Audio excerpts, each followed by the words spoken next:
Hey you guys, Dev here at WeBuyHouses.com. Welcome to the Cash Offer Masterclass, episode number 58. And today we're looking at this just 5-year-old beautiful home in Cleveland, Texas. It's being offered at a discount, but is it enough of a discount that there's an opportunity here for an investor? We'll look into that. I'll tell you the one thing that really caused me to dig a little deeper on this one is I did a quick look at, and trying to determine the after repair value. This house you're going to see needs no repairs, but the point is to try to figure out what it could sell for. I looked on, the sites. I always look on Zillow, Property Radar, Redfin, Realtor, and I saw that I think the wholesaler's actually low on their ARV. And that's kind of rare. We get these emails from the wholesalers. They'll say the ARV is this and it's being offered for that. And quite often the ARV is, it's a bit inflated. It's a bit optimistic. They are selling to you, right? So we have to go determine our own ARV. And on this one, as I set up the model, I found that this house would probably sell for more than they think.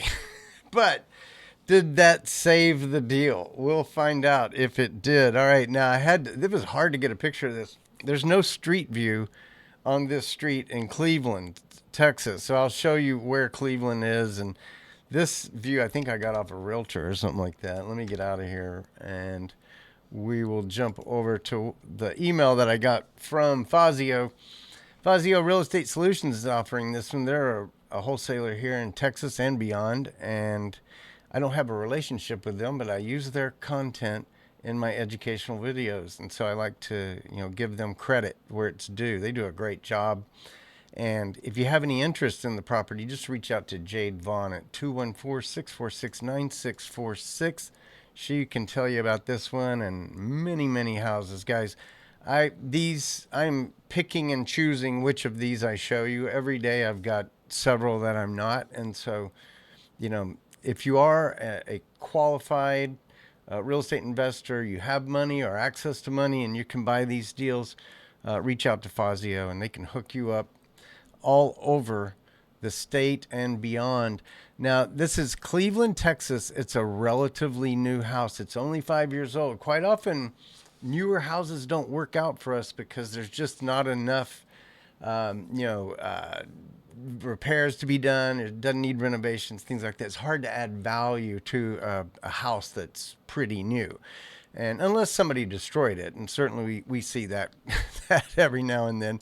It's a big 4-bedroom, 3.5-bath house. They say it's a rental play. And so that's the other thing that we're talking about in the video today.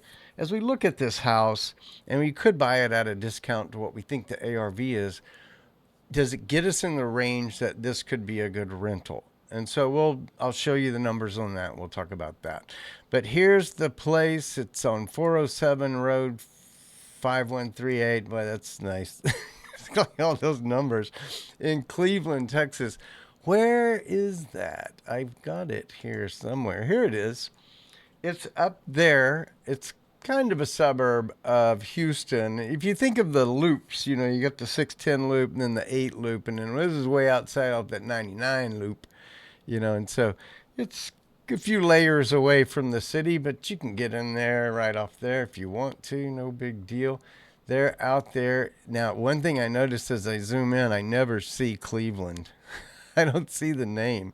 In fact, you can see all these others, the names pop up as you get closer.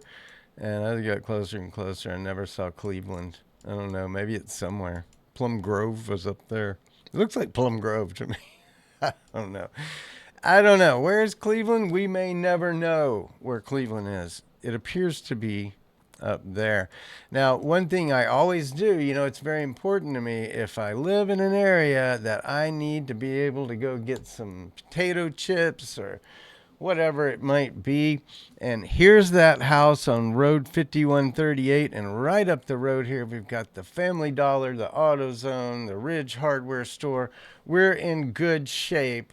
In Cleveland. I don't see any HEBs or not even a Kroger or a Tom Thumb or anything like that. But, there's lots of places to get your nails done and such. So, all right. So Cleveland, it works out because we found the Family Dollar right up the road. Very, very cool. That's where the house is. And so now as we start to set up our model, we first, remember now there's 3 steps. Compute the after repaired value, what the house will be worth when we're done working on it, or fixing it up, renovating it, whatever we need to do. Then we estimate the repairs needed to get the house into that condition. And then using those 2 numbers and our discount factor, we calculate the cash offer that we can make on the property and hope to have a profitable deal. Now, this one we kind of talked about might be a rental opportunity, and so we want to look at that as well and see, do the numbers work out for a rental. Now, my model is really kind of a buy fix flip model. It doesn't really account for cash flows or any of that kind of good stuff. So there's a different type of model you would use for rentals, but today we're going to use some basic logic and things that real estate investors think about. This, if it's at this, I can rent it for that. We'll look into that, but we won't go deep into a technical model on rentals, but we certainly could at some point in the future. I have clients that have thousands of rental properties. So if you guys want to talk about that, we got the info. Now, I did notice that, like I said, there's no street view on this property. And as we looked around, this was the first thing that really kind of shocked me. You guys know that Zillow's been showing up really kind of the lowest number almost always on the deals that we've been looking at. And I even started to compute the median instead of the average to kind of deal with how Zillow was pulling down the average with what I felt often was a very low number, because if we've done CMAs on a few of these houses and found that Zillow's estimate was indeed very, very conservative right now. But what do we see? They're at 309, and the wholesaler was saying ARV 245. Have we ever seen that? I don't think we've ever seen that in 58 episodes. I don't think we've seen it. So let's look at the other ones. Okay, Zillow, not a lot of data on this house. It's kind of in the middle of nowhere, but not really. It's pretty close to Houston. Whoops, got off on this one. This is Realtor. And Realtor has it at 291. Again, higher than the 245 that the wholesaler mentioned as the ARV. And then we go over to Redfin. They've got it at 304. So those numbers are going to bring up our estimated ARV on this house higher than what the wholesaler thinks. And there you go. See down here, they do say it's a buyer's market and a lot of days on market. This is exactly what I expected us to see in a market like that, pretty far removed from the city, almost out there in the country, not quite middle of nowhere. But look at that. Homes are generally selling at some sort of a discount, a median of around 230 and 112 days on market. It kind of tells me that higher ARV I'm seeing might be a little bit of a hallucination, because, with the average being in that area about 230, or the median home value. So thinking that we could get 309 or something for this house might be optimistic in that area where it is a buyer's market and you could sit on the market for quite some time. So I think you would end up having to price the home pretty aggressively to sell it in that market because of what we're seeing with days on market there on Redfin. So I also have Property Radar that I use. I pull those numbers in Zillow, Redfin, Realtor, and my Property Radar, interestingly, which I often feel is my best number, because I believe they have a very good valuation model. And so it, I think, incorporates more data about recently sold homes and things like that. That's why I think it's better. It also uses some of the same data that these other ones use. But as you notice, they're not all computing the same exact number. We see that all the time. But what we do see that does kind of concern me is that Property Radar is at 240, much closer to the ARV, well, a little bit lower than the ARV that the wholesaler has provided. I think that could be what it's going to sell for, honestly. So as I look at it, on average, if I average these, I'm getting to 286. In fact, the median is almost 300, which kind of smooths out the fact that property radar is so low, 50 to 60 to $70,000 below Zillow. So that's kind of crazy.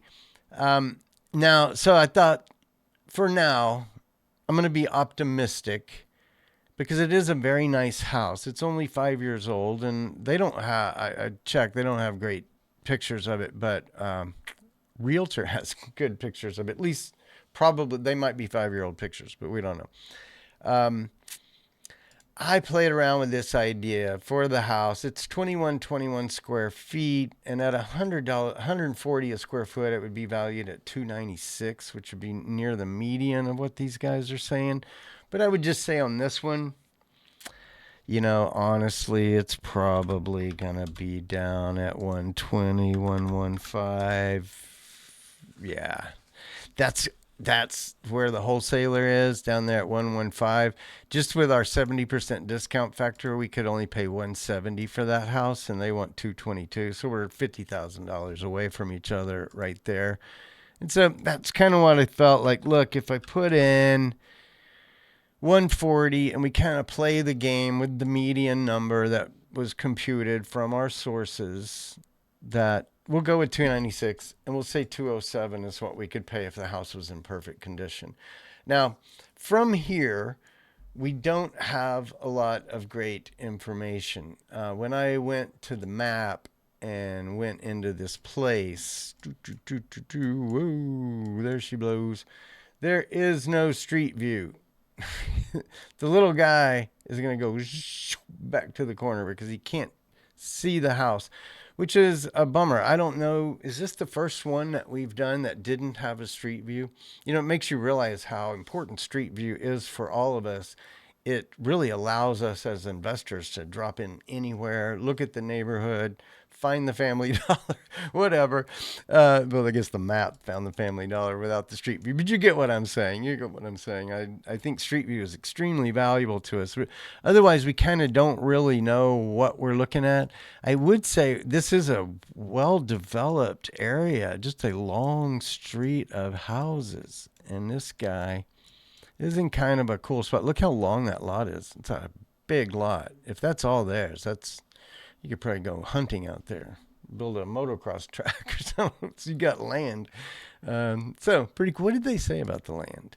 5.8. That's really about 2 lots. Yeah, it's about twice the lot that most urban 322s have. This is a 4.5. It's like a nice house, right? Now, if we jump in and look at their pictures, I did cheat and I looked ahead and I wasn't happy because that's what we get. A postage stamp. Can y'all see it? I can't quite see it. I can't make it bigger, but if this is a current picture, it looks pretty, very clean, very nice. Could I expand? Some of these I can, but it doesn't matter because like that one, I can expand it, but it just makes it blurry. But if you look at this house looks move-in ready, rent ready. Assuming this is the condition right now, we're not going to see any need for repairs. This is a modern house. It's just 5 years old. And so that's what they gave us. I think did we go back around? They like that blue. It's all right. I'd probably change that if I was going to sell it. If I was going to rent it, I'd say, enjoy your blue bathroom. So now, one thing I did notice is when I looked at Realtor had pictures, and these may have been pictures from when it was sold, but it's hard to tell. It's really hard to tell. I mean, the driveway looks pretty new in that shot, so it probably was then, but then you've got an older looking fence. It's just, unless they listed this house, and this house is off market, but maybe they did list it. Let me see a history. Yes, my friends. Look at this. Oh my. Well, this kind of blows my idea of the ARV being higher. Absolutely blows it. And here's why the wholesaler is at 245. Wow. So that was kind of a hallucination, those higher numbers that we were seeing everywhere. And the right number, I think, here was my property radar number. This house is at oops. This house is at 115 per square foot, $115 a square foot. That's where this house is. That really, really causes trouble for the numbers. Because the discount's not big enough. They're selling it for 222. So if you look at the model now, if we come down to 243, we can only offer that 170 that we were talking about earlier. And that's probably, if we were going to buy this house, that's probably where we'd need to be. Now, you can make an argument that a renter could rent it. An investor could buy it and rent it. But then the problem is, so it's in perfect condition. It sells, let's say it does sell for 222. It would need to rent at 2,200 a month, which is 1% of the 222. It's very hard to hit the 1% rule in a lot of markets all over the United States. But if you're not at the 1% rule, the properties don't cash flow very well, and you can find yourself, in the hole offering a rental property, that has high taxes, high insurance, all that kind of stuff. So you would really need to be at 2,200 on a rental on this property. And if we go over to Zillow will provide us, and I don't know how accurate it is, but it's what we have to work with.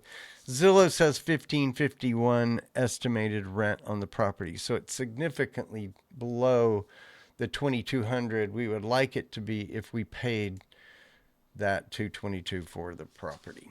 So that's where we're at. It's, I think for someone to get it at 222, they're getting a house at about a 10% discount to the market. And, that would be nice for a buyer, like a retail buyer, but it's not a deal for a investor like us.